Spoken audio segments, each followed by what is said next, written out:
García Crespo. Ella es coordinadora de ciudades sustentables del Fondo Mundial para la Naturaleza México. Muchísimas gracias, Cintia, por estar con nosotros. Hola, Alejandro, gracias a ti por la invitación. Bueno, al inicio de este espacio yo daba un dato que me parece alarmante.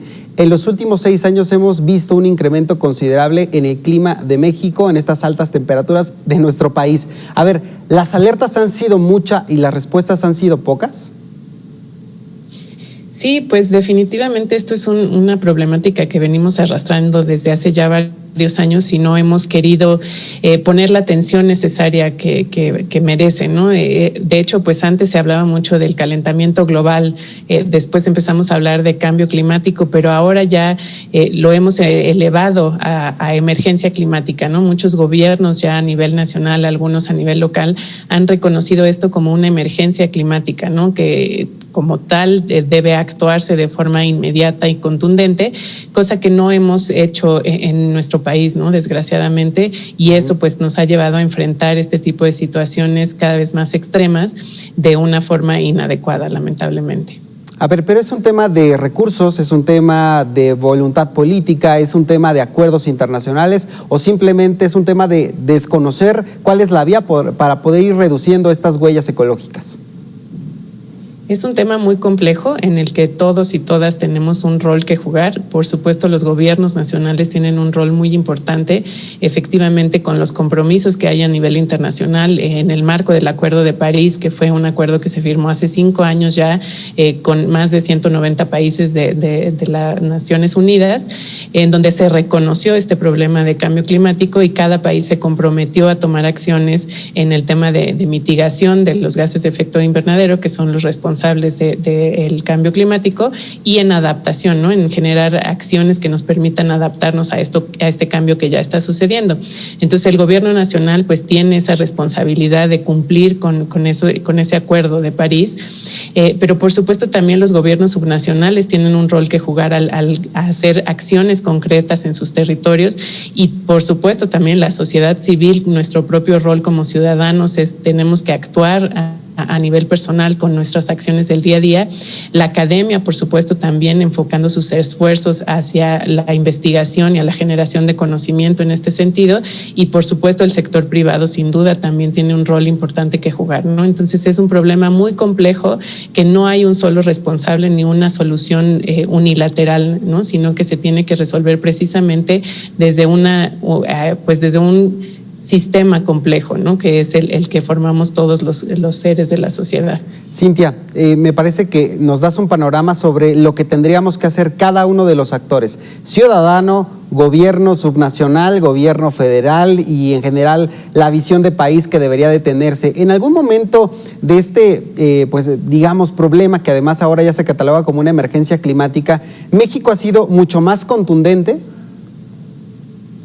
México solía ser líder en el tema de cambio climático, siempre pues fuimos los primeros en presentar estos compromisos ante el Acuerdo de París, el primer país en desarrollo en presentar lo que se conoce como los compromisos nacionalmente determinados en el marco del Acuerdo de París, y siempre habíamos estado a la vanguardia en la agenda climática. Lamentablemente, pues ahora se ha cambiado esta visión por diferentes prioridades que ha dado el gobierno nacional, sobre todo en la agenda energética, y desgraciadamente pues nos hemos alejado de apuntar hacia el nivel más alto de ambición en la agenda climática, ¿no? Entonces sí hay un rezago importante en el liderazgo que mostraba México ante la agenda climática anteriormente.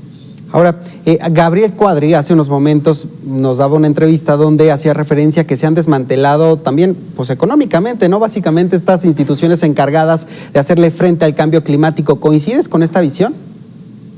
Sí, por supuesto, se han quitado muchos recursos de organizaciones, instituciones, organismos públicos vitales para poder mantener la agenda climática y ambiental en general, ¿no? Al nivel que lo requiere. Entonces, empezando por la Secretaría de Medio Ambiente, la Semarnat, que ha tenido un recorte importante, que ha tenido además muchos cambios en el personal, pues obviamente desestabiliza, ¿no? la propia institución y hace que pues sus recursos sean mucho más limitados para hacer frente, ¿no? Esto, por supuesto, también la CONABIO ha sufrido recortes importantes y y pues esto evidentemente debilita la posibilidad de hacer frente a toda la agenda ambiental y sobre todo la climática.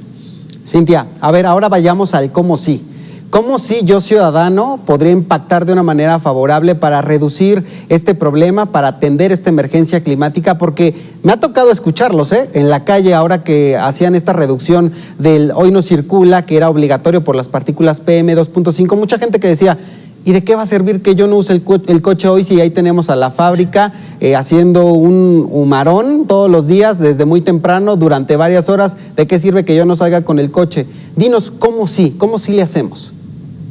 Eso es muy buen punto y creo que ahí vale la pena hacer énfasis en eso que mencionas precisamente, ¿no? Que otros hagan y que otros contribuyan más, como la fábrica que comentas, no quiere decir que nuestras acciones individuales no tengan también un impacto, ¿no? Entonces, por supuesto que sí hay que trabajar con este tipo de industrias que están contaminando, hay que trabajar, como decíamos, en las políticas locales y federales, pero eso no nos exime de actuar también a nivel personal, ¿no? Porque la suma de todos nuestros esfuerzos es la que nos ha llevado a este camino. Entonces también la suma de nuestros esfuerzos puede revertirnos y llevarnos hacia un lado positivo, ¿no? Entonces, precisamente si todos pensamos que no usar nuestro coche no tiene ningún impacto, pues nos quedamos exactamente donde estábamos, ¿no? Si en cambio decimos, claro, yo voy a dejar de usar mi coche voluntariamente o lo voy a usar de una forma más inteligente, si todos pensamos lo mismo, pues sacamos de circulación 2 millones de autos en un día, ¿no? Entonces, y eso por supuesto que tiene un impacto quizá hasta aún mayor que el de la propia fábrica, ¿no? Entonces no podemos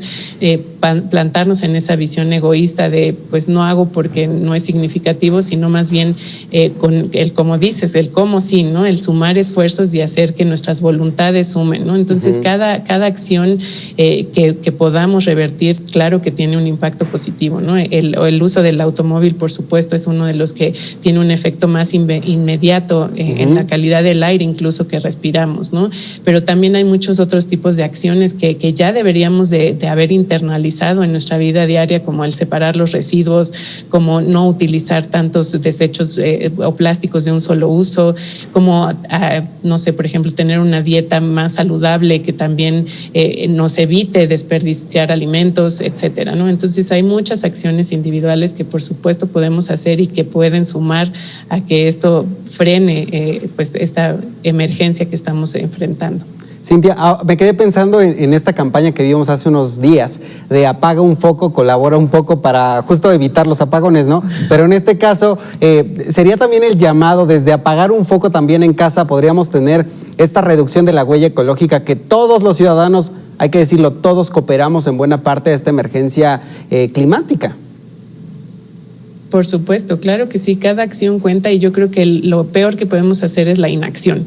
Eso que nos lleve a la apatía total y a decir, pues no, ya no vale la pena que haga nada, eso es lo peor que podemos hacer, ¿no? Al contrario, cada pequeña acción suma y también lo que siempre te puedes dar cuenta una vez que inicias a hacer este tipo de acciones es que siempre puedes hacer más, ¿no? Entonces, si hoy ya separé mi basura en orgánicos e inorgánicos, mañana me voy a dar cuenta que puedo reducir el consumo de desechables, por ejemplo, ¿no? Que estoy pidiendo demasiada comida a domicilio ahora en este confinamiento y me mandan tenedores, cuchillos y cubiertos que no utilizo. Entonces, pues a la próxima pongo ahí en la orden, por favor, no me manden cubiertos, ¿no? Y son pequeños detalles que a fin de cuentas van sumando, ¿no? En el colectivo. Y sobre todo en pensar que ya tenemos que cambiar esa visión que tenemos de consumir y desechar, ¿no? Que es esto que nos ha llevado en estos últimos años a donde estamos, ¿no? Si regresamos un poco a unas generaciones atrás donde había una cultura mucho más grande de cuidar las cosas, de repararlas, de reutilizarlas,